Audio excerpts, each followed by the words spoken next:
Welcome to Universal Education, where we make learning easy and fun.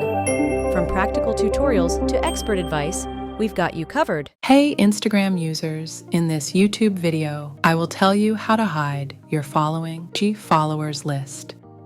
Before diving into the video, let's talk about Instagram. Instagram, the dynamic visual platform, goes beyond just sharing photos. With a blend of creativity and social connectivity, it's a space where individuals and businesses curate engaging content.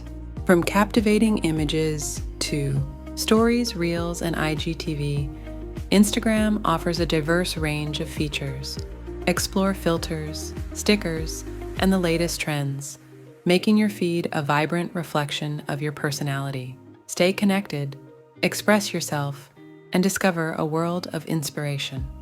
Instagram, where every scroll tells a story.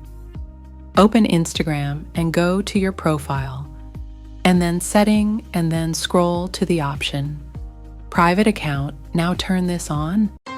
Thanks for tuning in to Universal Education. Don't forget to hit subscribe and stay tuned for our next lesson.